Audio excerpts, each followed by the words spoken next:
Hai, ini merupakan video spesial di mana saya telah merilis 50 lagu.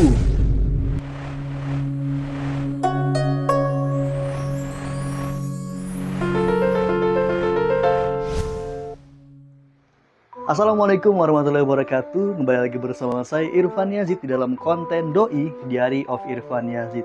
Bersama ini juga saya berada di studio baru ya, di mana di sini terpajang karya-karya berupa album yang telah dirilis bersama dengan ke-50 lagu.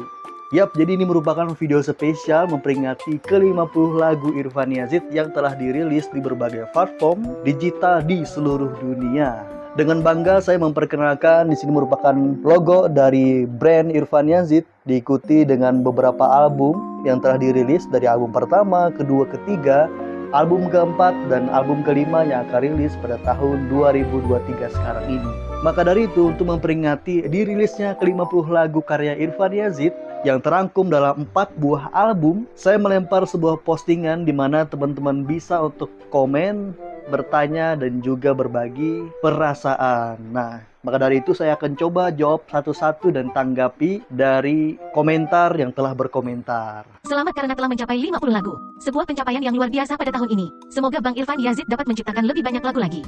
Baik, sebelumnya saya ucapkan terima kasih banyak karena telah mengikuti berbagai karya Irfan Yazid. Semoga salah satu dari 50 lagu yang saya ciptakan dapat mewakili perasaan Anda yang sedang menonton dan juga mendengarkan.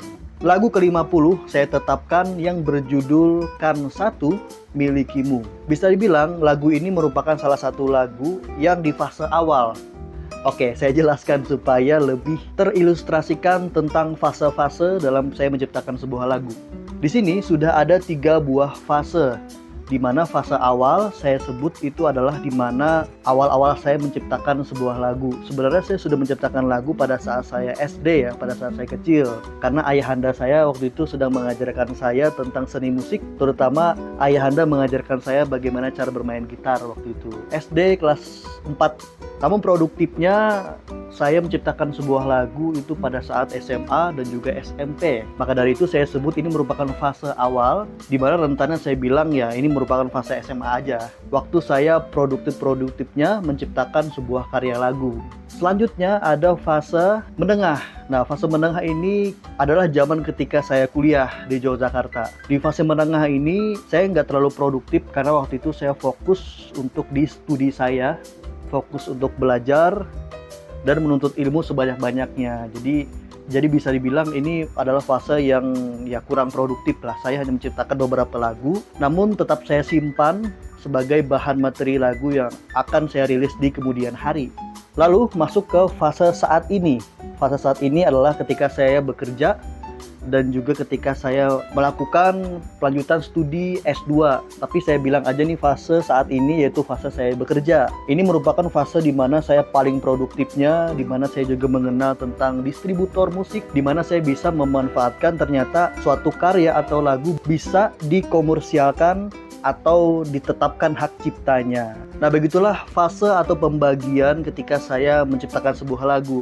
Saya rasa ini menjadi hal yang cukup penting karena kadang-kala pendengar itu lebih tajam mendengarkan suatu karya. Kok karyanya agak lain ya dibanding karya-karya yang lain? Atau bisa juga bilang karyanya agak unik nih. Atau bisa juga pendengar bilang bahwa karyanya tidak sebagus dengan karya sebelumnya. Artinya di sini terbagi atas beberapa fase. Bisa jadi lagu yang unik tadi tercipta pada saat di fase awal, atau lagu-lagu yang menurut Anda cukup bagus mungkin baru tercipta di fase saat ini. Oke, itu merupakan pembagian dari fase-fase. Nah, lagu ke-50 yang judulnya adalah Kan Satu Milikimu tercipta di fase awal. Single pertama saya yang dirilis pada tahun 2015 judulnya adalah Bukti Nyata. Dan itu merupakan lagu yang luar biasa menurut saya karena pertama single awal saya, yang kedua lagu itu menjadi lagu yang ada di hati para pendengar waktu itu. Terlebih bahkan sampai saat ini masih ada teman-teman yang menganggap bahwa lagu ini begitu memorial gitu, begitu mengenang dan begitu emosional yang mengingatkan pada zaman-zaman mereka sekolah atau zaman-zaman SMA ya ketika lagu itu dirilis. Lagu ke-50, Kan Satu Milikimu, berada di fase awal. Jadi penciptaannya nggak lama dari saya menciptakan lagu Bukti Nyata. Untuk pemilihan lagu ini sebenarnya tidak ada alasan yang mendalam ya. Hanya saja ini menjadi hal unik karena single pertama saya, yaitu yang berjudul Bukti Nyata yang diciptakan pada fase awal, berkaitan dengan lagu ke-50 yang judulnya Kan Satu Milikimu. Sungguh ku takkan bisa lagi melepas genggaman ini padamu yang mengisi cinta suci dalam relung hati. Udah 50 lagu, ternyata sudah sebanyak ini. Congratulations Irfan Yazid. Dari sekian banyak lagu ini, apakah ada lagu favorit? Terima kasih banyak atas ucapannya tentang lagu favorit saya. Sebenarnya semua lagu itu menjadi lagu favorit saya ya, di berbagai kondisi, di berbagai perasaan. Cuman kalau ditanya dipaksa nih, satu lagu favorit, lagunya adalah lagu Bukti Nyata. Karena alasannya itu merupakan single pertama saya, single yang ketika saya pertama kali rekaman di studio musik, dan juga dalam proses penciptaannya melibatkan orang-orang yang begitu berpengaruh di dalam hidup saya, yaitu guru-guru, ada juga teman-teman saya waktu SMA, dan juga itu merupakan salah satu pembuktian kepada diri sendiri bahwa saya bisa menciptakan dan juga saya bisa menuliskan lagu yang berkesan di para pendengarnya. Tentu saja semua itu atas izin dari Allah Subhanahu wa Ta'ala ya. Kita sebagai manusia hanya bisa berusaha dan juga mengilustrasikan bahwa kita mampu gitu. Tapi kekuatan saya rasa tetap berada di kuasanya Tuhan. Jadi favorit saya kalau saya pilih dari 50 lagu, Bukti Nyata. Aku pendengar lagu-lagumu, karena Irfan Yazid memiliki kekhasan yang kuat, baik suara, penyusunan musik, dan lirik. Jadi, siapa inspirasi dalam membuat lagu? Inspirasi ya, kalau inspirasi sih pasti berganti dan juga berubah-ubah sih setiap kondisi, setiap saat, bahkan setiap tahun ya. Bahkan di fase-fase awal, menengah, dan juga saat ini, saya merasa komposisinya juga berbeda gitu, karena inspirasi juga berbeda. Tapi untuk komposisi yang saya pakai sampai saat ini adalah inspirasinya ada banyak. Mungkin kita bisa mengurutkannya dari 5 besar yang saya ingat aja nih, inspirasi mengenai penciptaan dan komposisi lagu yang saya dengarkan. Oke, inspirasi pertama adalah Jay Chou ya. Dia merupakan seorang penyanyi dan juga aktor asal dari Taiwan ya. Dan Jay Chou dijuluki sebagai King of Mandopop ya. Jadi udah terkenal banget tuh di Cina ya tentang Jay Chou ini. Dan saya juga tidak sengaja mendengarkan musik-musik Jay Chou, di mana dia memberikan inspirasi bahwa memang ternyata musik Cina itu seindah itu. Baik komposisi, baik cara bernyanyi, saya banyak terinspirasi dari Jay Chou. Dan masih saya pelajari dan masih saya dengarkan untuk menambahkan suatu inspirasi dari penyanyi asal Taiwan ini.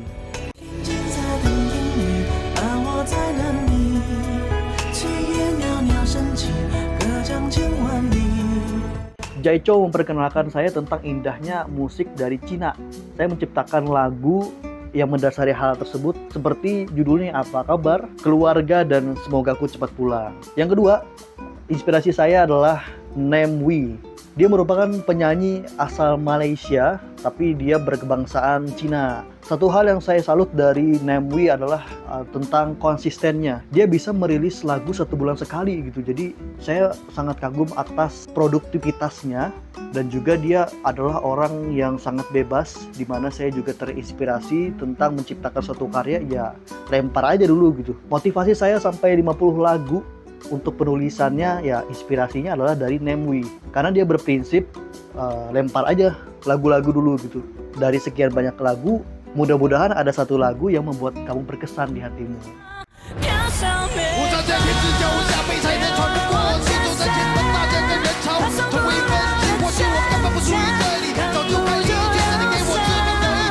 Perkara genre rap dan juga hip hop, saya juga suka dari Nem Wee ini. Jadi saya juga belajar bagaimana menata kata, menata lirik, dan juga menyampaikannya dalam bentuk rap. Padahal sebenarnya kalau di fase awal, saya tidak pernah menciptakan atau mendengarkan lagu rap. Karena menurut saya salah satu lagu yang tidak berseni mungkin ya, saya pikir waktu itu. Tapi setelah saya kenal Nem Wee dan juga Jay Chou ya, karena mereka merupakan salah satu penyanyi yang genrenya tidak jauh berbeda, saya jadi merasakan bahwa memang ada kalanya banyak hal yang ingin kita sampaikan dalam satu buah lagu ya, dalam 3-4 menit tersebut. Bagaimana cara kita menyampaikan suatu inspirasi, nasihat, atau pengungkapan rasa dengan cara banyak hal yang ingin kita sampaikan. Nah, dari rap ini saya rasa mempunyai suatu energi penyampaian yang bahkan tidak terbatas, dan sebanyak mungkin kita melemparkan suatu opini dan juga perasaan di dalam suatu alunan lagu.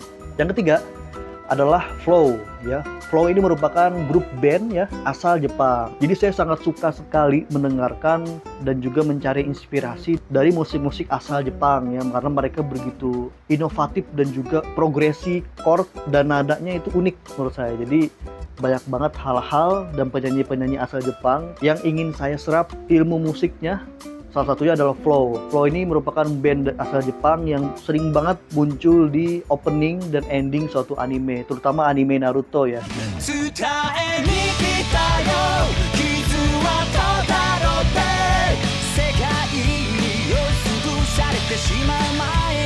Flow menghadirkan sebuah alunan musik anime song yang begitu ceria dan juga semangat. Bagi saya adalah menyalurkan suatu perasaan agar seseorang itu bisa merasakan apa yang ingin kita sampaikan. Itu adalah hal yang sangat-sangat sulit ya. Tentang kita memikirkan lirik yang bagus, nada yang indah, filosofi yang luar biasa. Namun hal itu juga bukan suatu syarat tentang berhasilnya penyampaian seorang penyanyi atau pencipta lagu kepada para pendengarnya.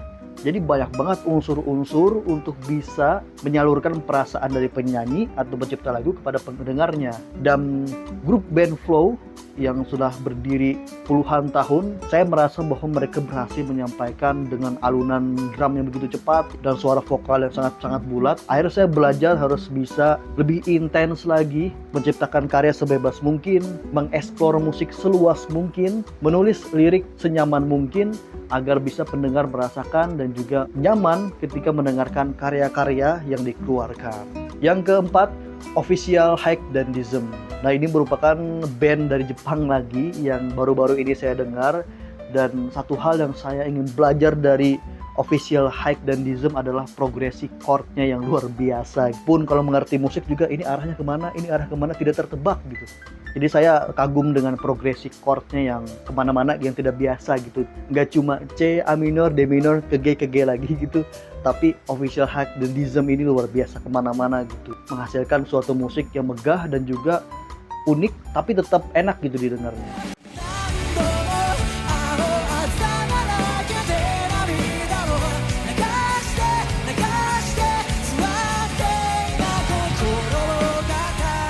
Makanya saya di fase-fase saat ini berusaha menciptakan suatu musik yang agak beda, di mana progresi chordnya unik. Oke, yang kelima, yang saya pikir yang terakhir yang mempengaruhi gaya musik saya adalah, mungkin teman-teman tidak menyangka nih, atau ada teman-teman yang menyangka, yaitu Charlie Setia Band atau Charlie ST12. Pada tahun 2000 awal, mereka merupakan grup band yang sangat-sangat besar ya, di mana di Indonesia musik pop Melayu itu sangat-sangat digemari. Dengan Tembang Puspa dan Cari Pacar Lagi itu memboom suatu permusikan Indonesia, di mana akhirnya ST12 yang dianggotakan Charlie waktu itu mempengaruhi band-band yang muncul pada saat itu gitu. Ada The Bagindas, Dadali, Kangen Band dan lain-lain kan. Itu sebenarnya impact dari pengaruh dari ST12 terkait dengan pop Melayu ya. Maksud saya di sini tentang referensi musik ya, melebarkan seluas-luas mungkin. Walaupun ada stigma bahwa pop Melayu merupakan musik kampungan, ya terserah gitu. Tapi dari itu kita juga melebarkan suatu inspirasi ke musik-musik lain, ballad, rap, rock, alternatif, hip hop dan lain-lain. Saya mau bilang inspirasi saya Dewa 19, cuman tidak relate karena kayaknya saya belum lahir pada waktu itu. Nah, itulah inspirasi yang masih saya ingat sampai sekarang ya. Sebenarnya masih banyak lagi inspirasi-inspirasi lain ketika saya menciptakan dan juga menulis lirik terkait suatu lagu, dan juga berdampak mempengaruhi hasil-hasil penciptaan lagu saya. Bahkan saya saking eksplorasinya ya, saya bahkan sekarang lagi mendengarkan Atarashi Gekko nih.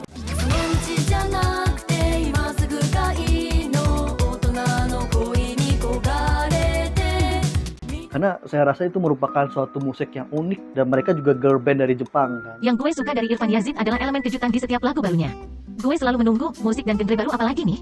Ya, yang saya bilang tadi bahwa bahkan saya masih bereksplorasi tentang penambahan dan juga pengkayaan suatu genre di dalam lagu saya. Ada satu genre yang saya menarik banget, mungkin akan hadir di album selanjutnya atau lagu-lagu selanjutnya, yaitu Latin. Kalau di Indonesia lagu dangdut merupakan lagu yang enak banget dibuat joget ya. Tapi saya berpikiran bahwa Latin juga sangat enak gitu dibuat menari, berdansa, dan berjoget. Maka dari itu saya ingin membuat suatu lagu yang bisa menggerakkan orang untuk bisa berdansa dan juga bersenang-senang. Jadi saya kepikiran sih pengen bikin musik Latin sih ke depannya nanti. Jadi dari inspirasi ini saya berpikir bahwa suatu musik itu ada porsinya masing-masing. Kalau misalnya senang, oh ini lagunya. Kalau misalnya lagi emosional banget, lagi sedih banget, ini lagunya.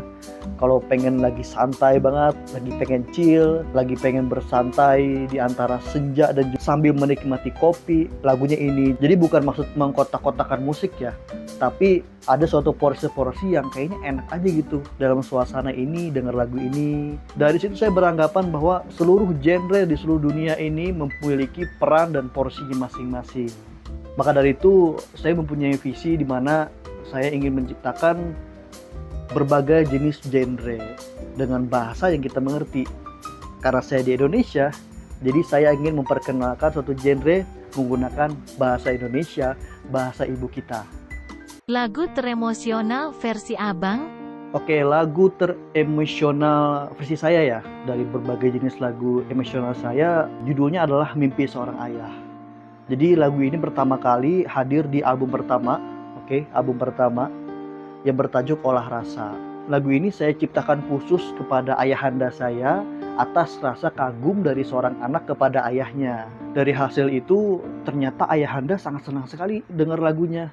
Di kantor, lagi santai, lagi tiduran. Jadi ayahanda sangat senang sekali atas lirik dan juga atas nadanya. Karena menurut beliau itu merupakan lagu yang unik katanya. Setelah itu di album ketiga yang bertajuk Frasa, saya mendaur ulang lagunya agar lebih baik lagi kan. Saya ajak juga orang tua saya, ayahanda, untuk menyanyikan berduet bersama saya. Itu merupakan suatu momen, suatu kehormatan bagi saya, di mana saya menciptakan suatu lagu yang dibanggakan oleh orang tuanya gitu, oleh ayahanda. Mimpimu hanyalah ingin melihatku tumbuh dewasa. Ku ucapkan terima kasih padamu. Ku berjanji akan membuatmu bangga. Setelah selesai rekaman dan lagunya dirilis, perasaan saya begitu sangat senang sekali karena saya merasakan suatu kehangatan dari ayahanda. Apalagi waktu itu menjadi suatu kado ulang tahun ayahanda, dan diungkapkan langsung oleh ayahanda juga bahwa beliau sangat senang sekali atas hadiah lagu yang saya berikan. Walaupun ayah sekarang telah berpulang ke hadirat Allah Subhanahu wa Ta'ala, tapi saya tetap berjanji akan terus memberikan suatu rasa, suatu hal positif, dan terus berkarya agar diri kita memberikan suatu kemanfaatan bagi orang lain, terutama bagi diri kita sendiri dan orang-orang di sekitar saya yang saya sayangi. Terima kasih atas sajian karyanya Bang Irfan Yazid. Kami serasa akan terus mendukungmu. Saya ucapkan terima kasih sebanyak-banyaknya atas Anda, atas kalian-kalian yang terus mendukung saya dalam membuat suatu lagu, suatu karya, dan suatu sajian yang dapat diperdengarkan. Kami serasa akan terus mendukungmu. Serasa. Jadi serasa ini nama fans clubnya gitu. Tapi bagus juga sih serasa, karena album saya juga mengandung kata rasa, olah rasa, eksplorasa, frasa, ilustrasa, pola rasa. Jadi kayaknya bagus juga sih kalau nama fans clubnya serasa. Tapi poin yang ingin saya sampaikan bahwa saya ucapkan terima kasih banyak karena terus mendukung saya. Dan plan kedepannya untuk sekarang 50 lagu Irfan Yazid, saya akan terus berkarya dan menambah lagu sampai sebanyak-banyaknya. Dengarkan lagu saya di channel YouTube Irfan Yazid Pasaribu, ada juga di Spotify, ada di Joox, ada di Apple Music, dan platform-platform kesayangan kalian yang ada di seluruh dunia. Melalui lagu, nada, dan juga iringan musik, saya ingin menyampaikan tentang perasaan, ya berbagai perasaan, perasaan senang, sedih, bahagia, terharu, apapun yang berhubungan tentang perasaan, saya ingin membagikannya. Semoga dengan lagu-lagu saya yang saya ciptakan, yang saya tulis dapat mewakili perasaan teman-teman. Sampai jumpa di konten-konten selanjutnya di Irfan Yazid. Jangan lupa subscribe, like, share ke teman-teman kalian kalau misalnya video ini memberikan suatu manfaat dan juga hiburan bagi Anda semua. Sampai jumpa. Bye.